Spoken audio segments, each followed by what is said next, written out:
Hi everyone, it's me, 𝒊𝒏𝒆. Today is Saturday, December 14th, 2024. This video is dedicated to my beloved, and the topic of this video is going to be about seeing the divine in everyday life. So in order to illustrate this topic to you today, I wanted to share two different things. And the first thing that I wanted to share with you is another passage from the book Letting Go, The Pathway of Surrender by David Hawkins, MD, PhD. And by the way, I finished reading this book a few days ago, and I started reading another book, but I still wanted to make videos related to what I learned from this book, as I have a lot to say about it. But the lines that I wanted to share with you today from Letting Go actually come from the author's autobiography at the very end of the book. So as usual, I'll show you the lines before reading them aloud to you. So what I'll read aloud to you starts at the end of that page and goes on to the next page, and I've enclosed it in brackets. And I'll read the lines aloud to you now. Here it goes. Just being ordinary in itself is an expression of divinity. The truth of one's real self can be discovered through the pathway of everyday life. To live with care and kindness is all that is necessary. The rest reveals itself in due time. The commonplace and God are not distinct. So that is the passage I wanted to share with you today from Letting Go. And before I talk about those lines in further depth and explain their significance, I wanted to share with you a journal entry from the journal that I'm currently working on. And the journal entry that I wanted to share with you today is something that I wrote this morning. And if you go to the community section of my YouTube channel, you'll see that I made a post this morning. And what I'm going to read aloud to you from my journal today is exactly what I've written in that post. And you can go look at that post if you'd like to see an image related to what I talked about in this journal entry. As usual, I'll show you the journal entry before reading it aloud to you. So it starts where it says December 14th. Then it goes on to the next page as well. So I'll show you that as well. That is the remainder of the journal entry. And I'll read the entire journal entry aloud to you now. Here it goes. Saturday, December 14th, 2024. To love abundantly is to live abundantly, and to love forever is to live forever. And that quote is by Henry Drummond from The Greatest Thing in the World.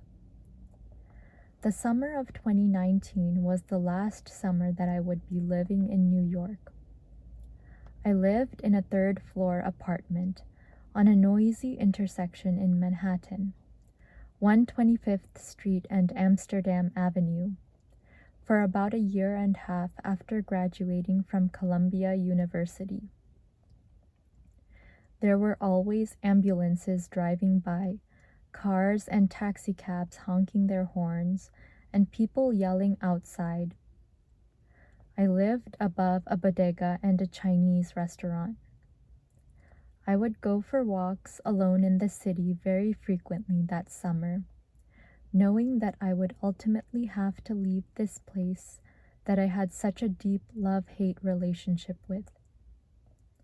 One day I was walking eastward to the home of one of the students I was teaching art to.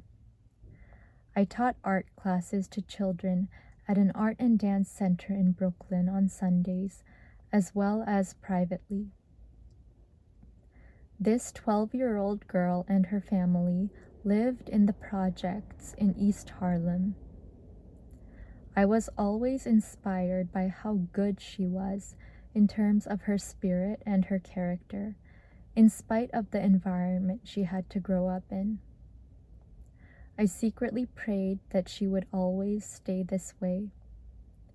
I prayed that nothing would ever dim the light in her eyes or destroy her innocence. As I walked toward the projects in East Harlem that day, I passed by a small park whose name I do not remember. On the fence enclosing the park, I saw that there was displayed a beautiful knitted work of art which consisted of the word love in white against the background of a big red heart. I always had my Canon T5i camera with me wherever I went in New York, so I used it to take a picture of this artwork. The artwork had touched something deep within me. It was yet another sign from God. Signs from God are everywhere. I did not know how much my lonely heart needed this sign from God until that moment. I did not want to forget it. When I look back on all of the pictures I took in New York, my eyes well up with tears. A place can mean so much to a person, particularly when one has gone through many things in that place. I have countless memories in New York from the almost 6 years that I lived there. From 18 to about 24, my life was colored by city lights and sounds, subway trains, ferries, hours spent at the libraries of Columbia University, a few key friends, and many other things that I may write about at a later time. It elicits a deep feeling, having to let go of a place like that, which has such great personal significance. New York taught me how to love and how to see God everywhere, in everyone. It will always be a part of my life, a part of me. So that is the end of my journal entry. And the reason that I wanted to share that with you today in connection with the topic of seeing the divine in everyday life is because that is what I learned to do when I lived in New York City. If you have ever been to New York City, or if you have lived there yourself, or if you simply know about New York and what New York is like, you know that it's full of people, it's full of life, it's full of activity. And I was surrounded by all of that, starting from when I was 18 years old until I was almost 24 years old. And that entire time that I lived in New York City, I saw so much, I observed so much. There was so much people watching to do. And at the time that I lived in New York, I got very interested in photography. And I had a Canon T5i camera. I still have this camera, which my father bought for me when I was 18 years old, when I was still living in California before I went to college. And I used that camera as much as I could when I was in New York. I took pictures of everything. And because I had this eye for beauty and I wanted to capture every moment of my life and my time in New York, I saw so many amazing things in even the commonplace interactions with people or commonplace sights and things that I saw. Even the smallest things that I saw were beautiful to me. And so I wanted to use this example to illustrate to you that we can see God everywhere in everything, in every person. There's something special all around us every day, and we just have to open our eyes to it. And it depends a lot on who we are on the inside and what kind of a lens we're looking through. If you want to be able to notice the divine in everyday life, if you want to see the beauty in everything around you, you have to become divine yourself, and you have to become beautiful yourself. And one way to do that is to acquire wisdom. And wisdom can be acquired by first acquiring knowledge and then meditating upon that knowledge and applying it to your own personal life. And this is something that I have been doing for a very long time now, ever since I was a teenager. Ever since, as I told you, I read Walden for my junior year English class in high school. Ever since then, I have been reading and reading and reading and trying to increase my wisdom so that I can have a more beautiful lens to look through, so that I can be able to discern the divine and the beautiful in everyday life. So if you find yourself feeling like you're bored and you don't see anything interesting around you, no matter where you are in the world, and you feel like life is dull and there's no excitement, I suggest that you try to acquire knowledge and try to cultivate wisdom.